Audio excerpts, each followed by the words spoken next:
General Cable, one company connecting the world.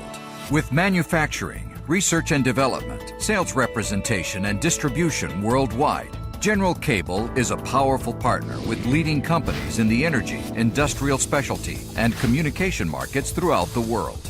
Our cables bring power to homes and offices, countries and continents.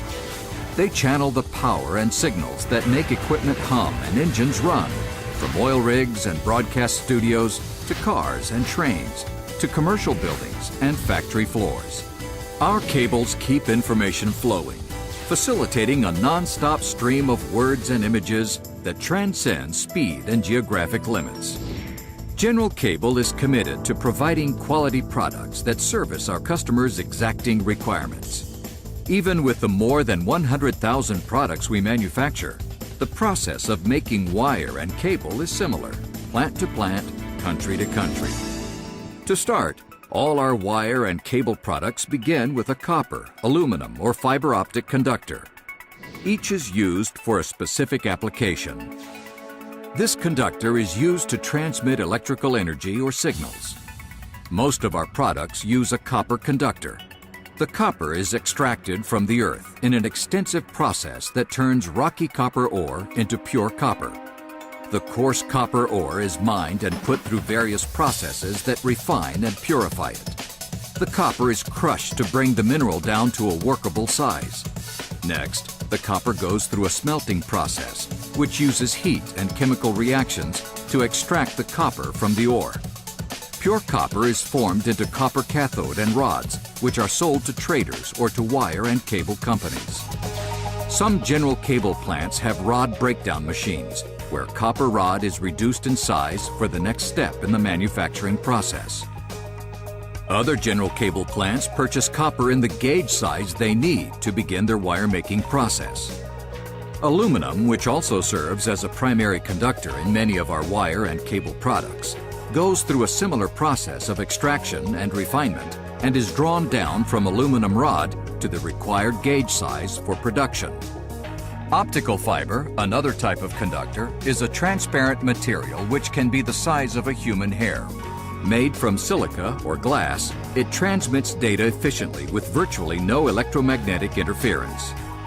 Some General Cable communications plants purchase optical fiber to produce fiber optic cable for military and communications customers. So we start with a conductor, copper, aluminum, or fiber, drawn or stranded to the finished product's required diameter or gauge size. The conductor is then guided through an extruder where it is insulated with a compound or primary coat. Polyethylene, or PE, is one of the most common types of insulating compound. Other compounds are used for applications that require more flexibility or high performance. Plastic compound comes in a pellet form and is fed into an extruder.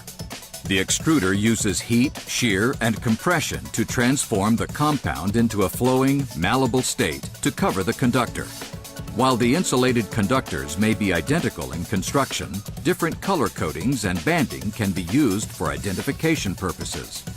Rubber compounding lines are capable of producing various types of rubber in many different colors. The process starts with various raw materials loaded into bins based on the compound recipe. The materials are then dropped into a large mixer. After a specified time, the mixture proceeds through a strainer. The strainer is used to convey the compound mixture to a forming or die head, where it is cut into strips. The strips travel along a conveyor system that cools the rubber before dropping the strips down into metal storage baskets. The rubber compound strips are fed into the extruder, which uses heat and compression to convert the rubber into a semi-liquid state. The tooling in the extruder head guides the conductor while the semi-liquid rubber is formed around it. The rubber-coated conductor enters a long tube that contains high-pressure steam and water or nitrogen.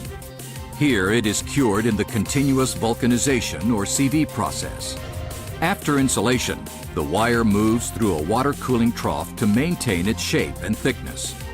The equipment in the primary extrusion lines includes monitoring devices that examine both physical integrity and electrical characteristics. Our operator-led process control, or OLPC culture, empowers our associates to interrupt production at any time to take corrective actions. This ensures no quality issues escape to the next process. These methods are employed in every major step of our manufacturing to provide the highest quality product in today's market. A single insulated conductor can be an end product, commonly referred to as a hookup wire. But individual insulated wires of different colors can be paired, twisted, or cabled together with fillers, shields, braids, and binders. They can then be jacketed, armored, and jacketed again before special footage markings and print legends are added. The finished cable is then packaged in boxes, on spools, or on reels. Now, let's take a closer look at a few different types of cables being manufactured. For copper communications cable, used in high-speed, high-bandwidth communications networks, we begin with two insulated wires of different colors paired together according to a color code system. They are paired to prevent signal interference between the conductors, commonly referred to as crosstalk. The color coding is significant for cable installers because it allows them to identify pairs and units of wire.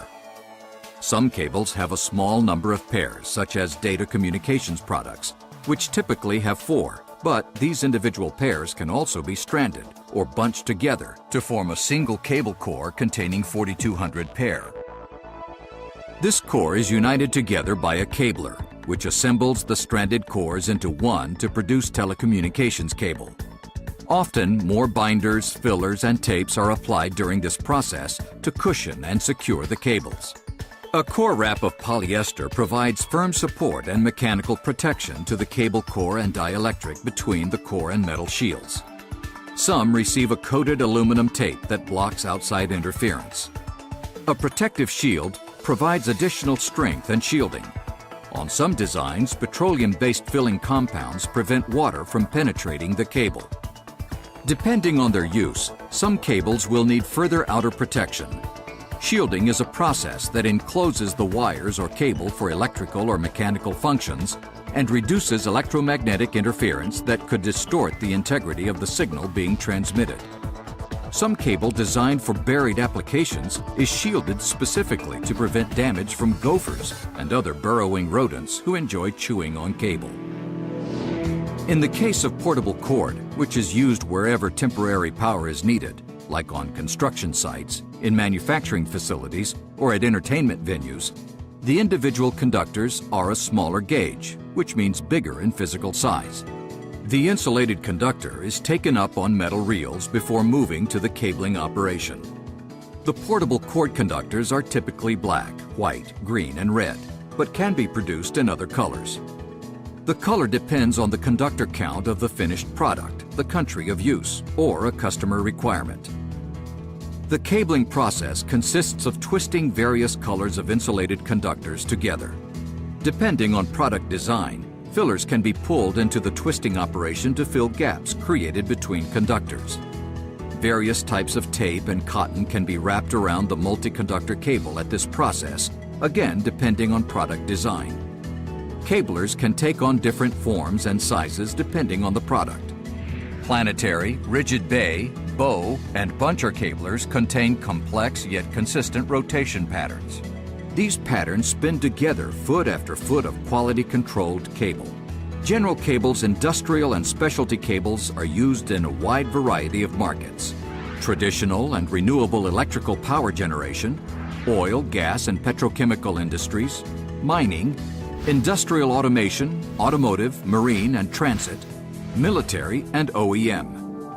All these cables use many of the same manufacturing processes, but General Cable utilizes even more specialized techniques, such as continuous vulcanization, radiation, mold and moisture cure processing, and specialty shielding, braiding, and armoring. Braided shields are formed from a rotating mechanism that braids copper, aluminum, or bronze around the outside of the cable. Metal tapes, foil shields, and copper drain wires are a few of the other shields that can be used.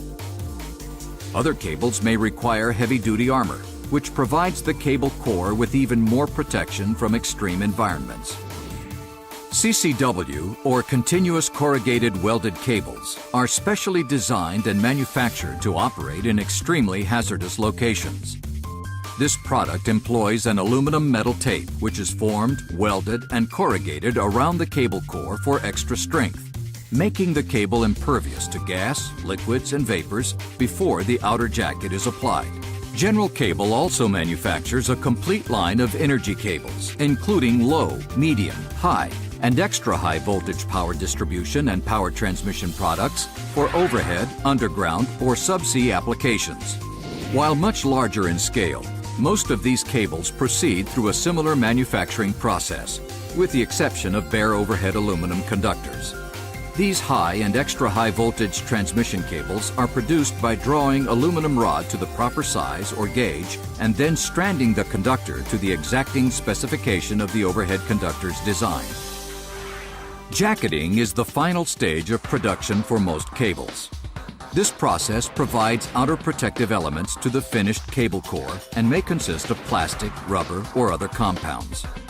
Whether in an office or buried deep under the ocean waters, our cables perform in a number of environments, so the jacketing material and types of protectants can vary. All cable jackets receive a print legend, which can be applied with a surface print wheel, an inkjet printer, or an indent print wheel. This legend includes critical information such as product designation, agency approvals, and traceability, such as operator and date code. Some cables include our TrueMark sequential footage markings to advise the end user of the exact length of wire or cable on that particular reel or in a particular box. Along the way, the cables are tested in the required methods, including dielectric strength and capacitance. This ensures they meet industry standards and our customers' specifications. When the manufacturing process is complete, the finished product is spooled onto large reels or packaged on spools and in boxes. They are then sent to our regional distribution centers or direct to customers in virtually every region of the world. Powering cities and homes with renewable energy, transmitting vital information across the country, keeping our world moving at one synchronized beat.